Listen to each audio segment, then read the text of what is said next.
നമ്മളപ്പോൾ റെഡിയാവാം കേട്ടോ എല്ലാവരും. ഇന്ന് നമ്മൾ മൂകാംബി പോകാനുള്ള പ്ലാനാണ്. ഞാനിപ്പോൾ നാട്ടിലാണ്. ഇവിടെ നിന്ന് കോഴിക്കോട് പോയിട്ട് അങ്ങനെ പോകണം. സായുധ ഉറങ്ങാണ് കേട്ടോ. മമ്മി റെഡിയായി, അനുദ ഫുഡ് കഴിക്കണം. നമ്മൾ വണ്ടി വരണം സെപ്പറേറ്റ് പറഞ്ഞിട്ടുണ്ട്, എല്ലാവർക്കും കൂടെ ഒരുമിച്ച് ട്രാവൽ ചെയ്യാൻ. ഇവിടെ നിന്ന് നമ്മൾ മാൻഡിയും എല്ലാവരും ഉണ്ട്. അപ്പോൾ സ്വാമിജി വന്നിട്ടുണ്ട്. അപ്പം വണ്ടി നേരത്തെ എത്തി. സായിനെ ഇനി നമ്മൾ നല്ല വിളിച്ച് എഴുന്നേൽപ്പിക്കുകയാണ്. അവൾ ലേറ്റായിട്ട് ഇന്നലെ കിടന്ന്. വരുന്നുണ്ടോ? ടെമ്പിളിക്ക് വരുന്നുണ്ടോ സായു?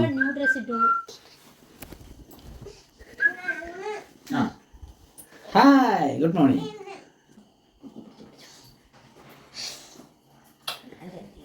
വെള്ളം കൊടുത്തേക്കാം. നമുക്ക് ടെമ്പിളിൽ പോകണ്ടടാ. ഒന്ന് കൂങ്ങണ കൂങ്ങണ ശരി കൂങ്ങണ.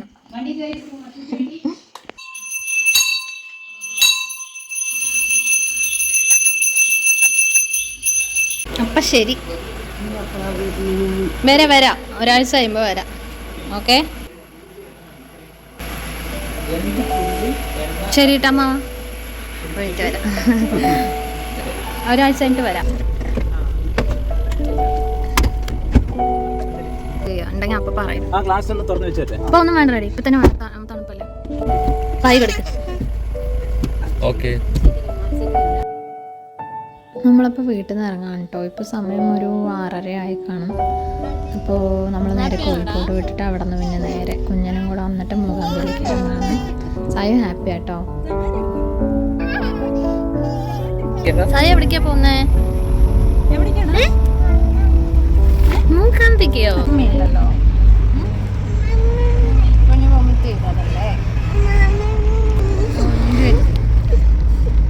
മോർണിംഗ് കുറച്ച് നേരത്തെ എഴുന്നേറ്റ്. പിന്നെ ഈ വണ്ടിയുടെ ബാക്ക് സീറ്റിൽ ഇരിക്കുന്ന കാരണമെന്ന് അറിയില്ല, സായി പെട്ടെന്ന് വൊമിറ്റ് ചെയ്തു നമ്മൾ രാവിലെ കൊടുത്ത ഓട്സൊക്കെ. പിന്നെ നമ്മൾ അതൊക്കെ ക്ലീൻ ചെയ്ത് പിന്നെ ട്രാവൽ ചെയ്യാൻ തുടങ്ങിയപ്പോൾ അവൾ ഓക്കെ ആയിട്ടോ.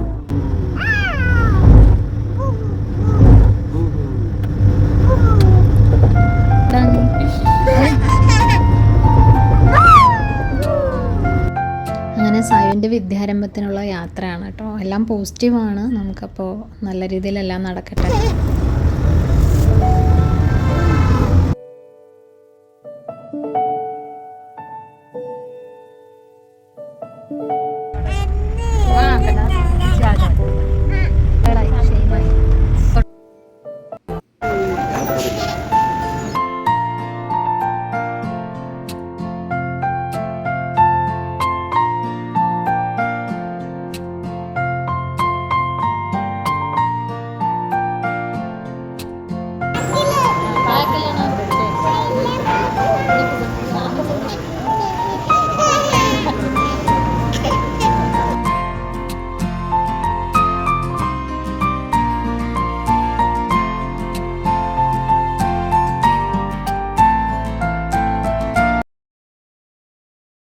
നമ്മളിപ്പോൾ കോഴിക്കോട് ഒരു വെജിറ്റേറിയൻ റെസ്റ്റോറൻറ്റിലാണ് കയറിയത്. ഒരു A1 എന്ന് പറഞ്ഞിട്ട് നല്ല ഫുഡായിരുന്നേ. എല്ലാവർക്കും തൃപ്തിയായ ഫുഡൊക്കെ നല്ലായിരുന്നു. ഇനി നമ്മൾ കുഞ്ഞൻ്റെ അടുത്തേക്ക് പോവാം.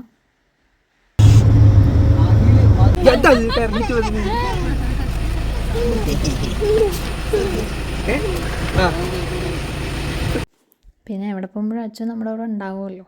നമ്മൾ പിന്നെ കോഴിക്കോട് നിന്ന് സ്പ്ലിറ്റായിട്ടോ. ഞാനും മമ്മിയും മനുവും സായും കുഞ്ഞനും കൂടെ നമ്മൾ കാറിലായി. അവർ പിന്നെ 4 ആളും അങ്ങനെ വണ്ടിയിൽ. നമ്മളിപ്പോൾ പോയിക്കൊണ്ടിരിക്കുകയാണ്. ലോങ് ഡ്രൈവാണ്. സായുവിന് ക്ഷമ കിട്ടുമോയെന്ന് അറിയില്ല, കുറേ ദൂരം ഉണ്ടല്ലോ.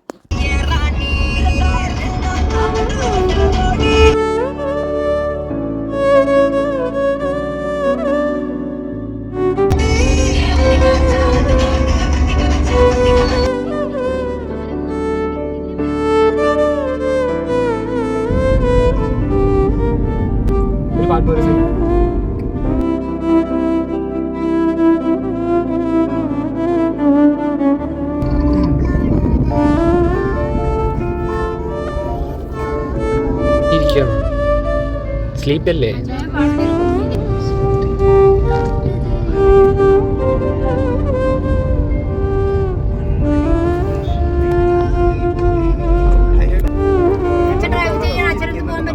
കാലടിപ്പെടണ്ട കേട്ടോ.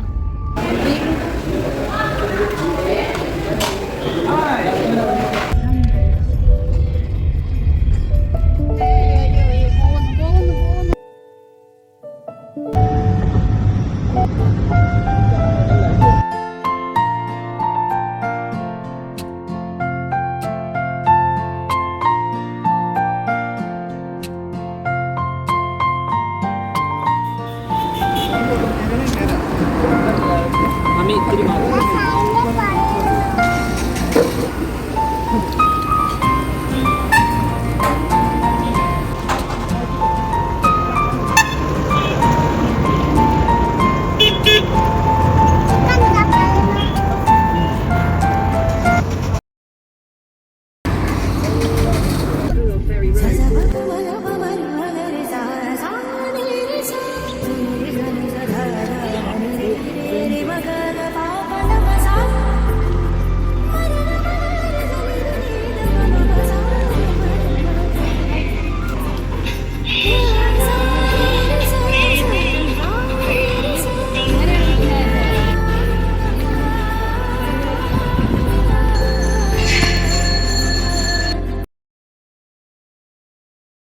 ഇതൊരു ഗോകർനാഥൻ ടെമ്പിളാട്ടോ. ഇത് നമ്മൾ സിറ്റുവേറ്റ് ചെയ്യുന്നത് നമ്മൾ മൂകാംബി പോകുന്ന ആ റൂട്ട് തന്നെ. അപ്പോൾ നമുക്ക് കയറാൻ പറ്റും. ഈ ക്ഷേത്രത്തിൻ്റെ ഒരു പ്രത്യേകത എന്താണെന്ന് വെച്ചാൽ ഇതിൻ്റെ ഗോപുരം എന്ന് പറയുന്ന ഒരു 60 ഫീറ്റ് അടി നീളമുള്ളതാണ്. പിന്നെ വേറൊരു പ്രത്യേകത, ഇതൊരു ശിവക്ഷേത്രമാണ്. ഇത് സ്ഥാപിച്ചിരിക്കുന്നത് നമ്മുടെ ശ്രീനാരായണ ഗുരുവാണ് കേട്ടോ.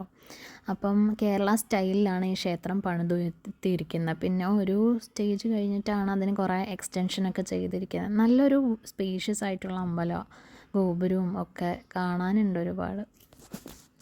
എന്താ ചെയ്യുന്ന കുഞ്ഞി? ചാടാൻ പോവാണോ?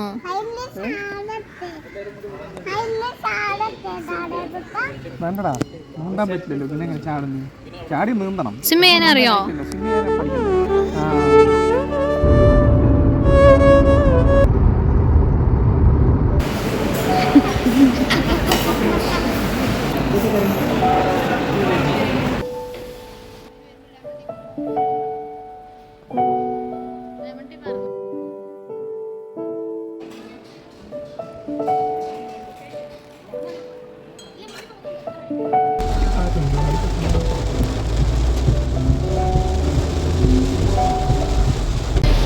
ഞങ്ങൾ അതാ ഒല്ലൂർ കാടെത്തിട്ടോ. ഇവിടെ നല്ല പരീക്ഷണമാണ്, ആരുമില്ല ഫ്രണ്ടിലും ബാക്കിലും.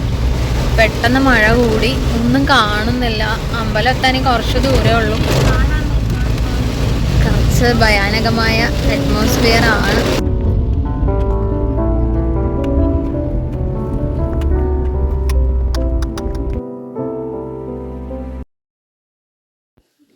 നമ്മളെല്ലാവരും റെഡി ആയിട്ടോ. ഇന്ന് സായുവിൻ്റെ വിദ്യാരംഭമാണ്.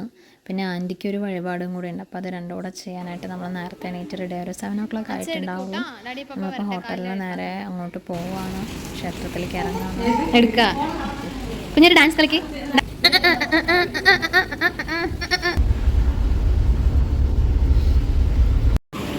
ഇവരാട്ടോ നമ്മളുടെ അടുത്ത് അച്ചുവിൻ്റെ ഫാമിലിയാണോ ചോദിച്ചിട്ട് വന്നത്. ജയ എന്ന് പറഞ്ഞിട്ട് നാട്ടിൽ നിന്ന്. സായുവിന് പൂവ് വാങ്ങിയിട്ടുണ്ട് കേട്ടോ വയ്ക്കാൻ. നമ്മൾ ചപ്പൽ വെക്കുകയാണേ. നമ്മുടെയൊക്കെ ലൈഫിൽ നമുക്ക് ഓരോ അച്ചീവ്മെൻറ്റ്സ് ഉണ്ടാവില്ലേ, ഓരോ കാര്യങ്ങൾ നമ്മൾ ചെയ്ത്. അതേപോലെ ഈ ക്ഷേത്രവും ഞങ്ങൾക്ക് പ്രിയപ്പെട്ടതാട്ടോ, എനിക്കും കുഞ്ഞനും സായുവിനും. അപ്പോൾ ഇവിടെ അവളുടെ വിദ്യാരംഭം ചെയ്യണം എന്നുള്ളത് നമ്മുടെ ഒരു ആഗ്രഹമായിരുന്നു. ഓരോ നമുക്ക് ചെയ്യാനുള്ള കാര്യങ്ങൾ നടക്കേണ്ട സമയത്ത് നടക്കുമെന്ന് പറയില്ല എന്ന പോലെ ഇതാണ് കേട്ടോ ക്ഷേത്രത്തിൻ്റെ കവാടം. നമ്മളിവിടെ നിന്നാണ് സായുവിനെ വിദ്യാരംഭം ചെയ്യണ മണ്ഡപമാണിത്.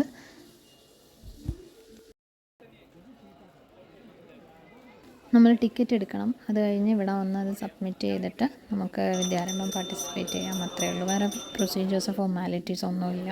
നമ്മളൊന്നും കൊണ്ടുപോകൊന്നും വേണ്ട കേട്ടോ. ഡയറക്റ്റ് പോയി ടിക്കറ്റ് എടുത്ത് പേരുന്നാളും പറഞ്ഞ് സ്റ്റാർട്ട് ചെയ്യണം.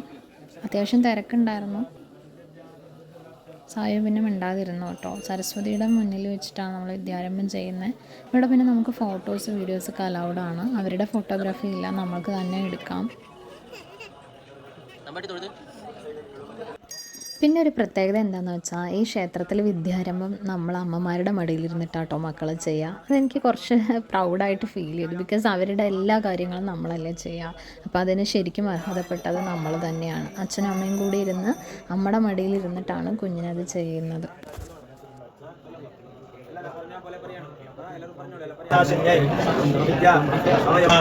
ശ്രീ ഗുരുഭ്യോ നമഃ. ശ്രീ ഗുരുഭ്യോ നമഃ. ഓം ശ്രീ ഗണപതയേ നമഃ.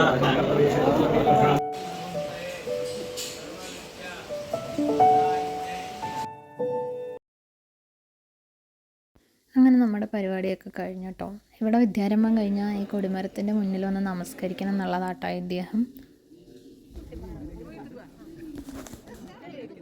സായിൻ്റെ വിദ്യാരംഭം കഴിഞ്ഞു കേട്ടോ. നമ്മൾ ഹാപ്പിയായി, മുടക്കൊന്നും ഇല്ലാതെ എല്ലാം നടന്നു. അത്യാവശ്യം തിരക്കുണ്ടായിരുന്നു കേട്ടോ ക്ഷേത്രത്തിൽ. നമ്മൾ വിളക്കർച്ചനയ്ക്ക് കൊടുത്തിരുന്നു. അപ്പോൾ അതൊക്കെ ചെയ്ത് പ്രസാദമൊക്കെ നമ്മൾ വാങ്ങിച്ചു.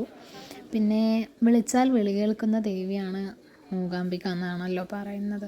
അതേപോലെ പാർവതി ദേവി മൂകാംബികയായിട്ട് കൊല്ലൂർ വസിക്കുകയാണ്. നമ്മളെ വിളിച്ചാൽ, ദേവി വിളിച്ചാൽ മാത്രമേ നമുക്ക് അവിടെ പോകാൻ പറ്റുള്ളൂ എന്നാണ് എല്ലാവരും പറയുന്നത്.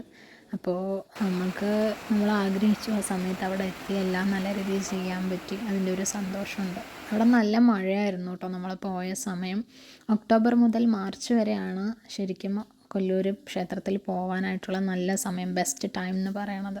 ഒക്ടോബർ നവരാത്രിയാണ്, ആ മാസമാണ് ഏറ്റവും കൂടുതൽ പ്രാധാന്യം അർഹിക്കുന്ന ഒരു മാസം. പിന്നെ മോർണിംഗ് ഒരു 5 തൊട്ടിട്ട് വൈകുന്നേരം 9 മണി വരെയാണ് നമുക്ക് ദർശനമുള്ളത്. വൈകുന്നേരം കുറച്ച് പ്രത്യേകതകളുണ്ട് അവിടെ, നമുക്കത് കാണാൻ പറ്റിയില്ല, നമ്മൾ ലേറ്റായിട്ടാണ് വന്നത്. അപ്പം ഇനി പോകുമ്പോൾ നമ്മളത് കാണണമെന്ന് ആഗ്രഹിക്കുകയാണ്. സായു ഹാപ്പിയായി, അവൾക്ക് മറ്റു രീതിയിലുള്ള പ്രശ്നങ്ങളൊന്നും വന്നില്ല.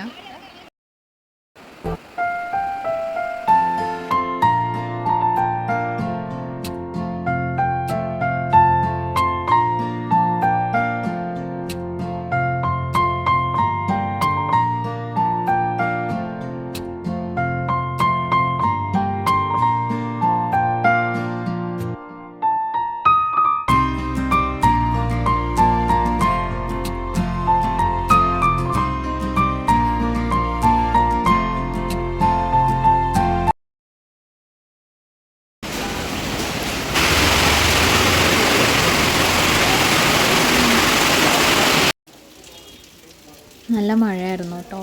നമ്മളിപ്പോൾ ബ്രേക്ക്ഫാസ്റ്റ് കഴിച്ചിട്ടുണ്ടായിരുന്നില്ല. സ്വാമിജി മിസ്സിംഗ് ആയിരുന്നു അതില് ഫുഡ് കഴിക്കാൻ. സ്വാമിജിനെ കിട്ടിയാനോ? കുഞ്ഞാടം ഫൗണ്ട് ചെയ്യാൻ.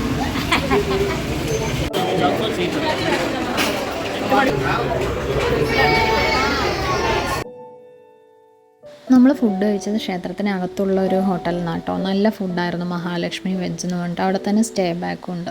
ഇനി നമ്മൾ പോകാൻ പോകുന്നത് സൗപർണിക നദി തീരത്താണ്. ഭയങ്കര ഫേമസ് ആണല്ലോ. നമ്മളുടെ ഒരു സോങ് ഒക്കെ ഉണ്ടല്ലോ, സൗപർണിക അമൃത വീജികൾ. അപ്പം ആ ഒരു ഭാഗം കൂടെ കാണാമെന്ന് വിചാരിച്ചു.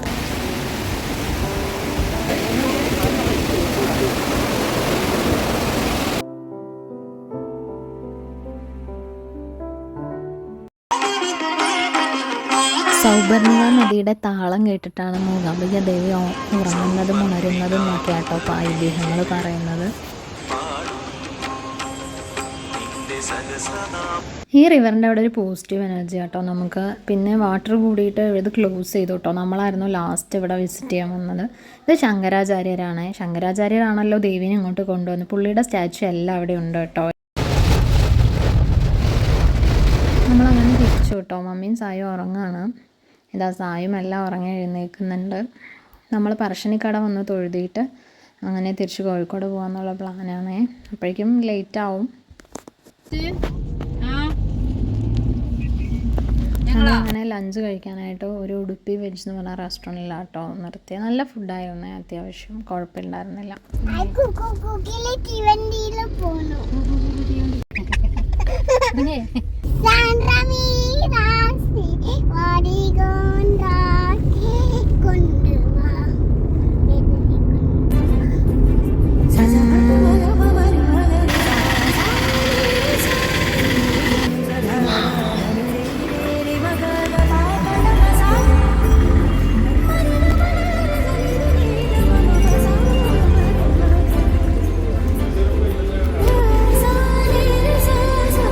പറശ്ശിനിക്കടവ് തൊഴുത് കേട്ടോ. വല്ലാത്തൊരു അനുഭവമായിരുന്നു ക്ഷേത്രം. ഞാനിതുവരെ കണ്ടതിൽ കുറച്ച് ഡിഫറെൻ്റ് ആയൊരു ക്ഷേത്രമാണ്. ഇതിൽ മുത്തപ്പൻ ആണ് നമ്മളിവിടെ തൊഴുതുന്നത്. ശിവനും വിഷ്ണുവും ഒരുമിച്ചുള്ള ഒരു കോമ്പിനേഷനാണ് ക്ഷേത്രം എന്നാണ് പറയണത്. തെയ്യമാണ് ഇവിടുത്തെ പ്രത്യേകത. തെയ്യം കെട്ടിയാടലാണ്. വലിയ മുത്തപ്പനായിട്ട് മഹാവിഷ്ണു, വെള്ളാട്ടമായിട്ട് ശിവനുമാണ്. അപ്പോൾ എനിക്കത് ഭയങ്കര ഒരു ഇൻട്രസ്റ്റിംഗ് ആയിട്ട് തോന്നി. ഒരുപാട് സമയം അവിടെ നിന്നാലേ നമുക്കതിനെപ്പറ്റി അറിയാൻ പറ്റും.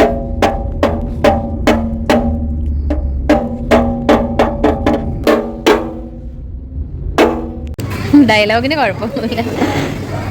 ഓക്കെ, അപ്പോൾ നമ്മൾ മമ്മിനെയും കൊണ്ട് ഇറ്റ്സ് ടൈം ഫോർ എ മന്തി. അല്ല mummy, it's A mandi time. നമ്മൾ പറശ്ശിനിക്കടവിൽ നിന്ന് ഇറങ്ങി. പിന്നെ ഷോപ്സ് ഒന്നും ഉണ്ടായിരുന്നില്ല കേട്ടോ. നമുക്ക് എല്ലാവർക്കും വിശന്നപ്പോൾ ഒരു മന്തി ഷോപ്പിൽ കയറി. മമ്മി നോൺ വെജ് കഴിക്കില്ലല്ലോ, അപ്പോൾ സാലഡും റൈസും കൂട്ടി മമ്മി കഴിച്ചു. അങ്ങനെ നമ്മൾ ലേറ്റ് നൈറ്റ് വീടെത്തി. എല്ലാവരും റെസ്റ്റ് ചെയ്തു. നമ്മൾ ബ്രേക്ക്ഫാസ്റ്റൊക്കെ കഴിച്ചു. സായു ഹാപ്പിയായി. അങ്ങനെ ഇതൊരു മെമ്മറബിൾ ട്രിപ്പായി. നമ്മളെല്ലാവരും വിചാരിച്ച പോലെ എല്ലാ കാര്യങ്ങളും നടന്നു. സായുവിൻ്റെ വിദ്യാരംഭം കഴിഞ്ഞു. അങ്ങനെ എല്ലാവരും ഹാപ്പിയാണ്. ദൈവത്തിന് ഒരുപാട് നന്ദി പറയണം, ഇതൊക്കെ നടത്തി തന്നതിന് മുടക്കമൊന്നുമില്ലാതെ.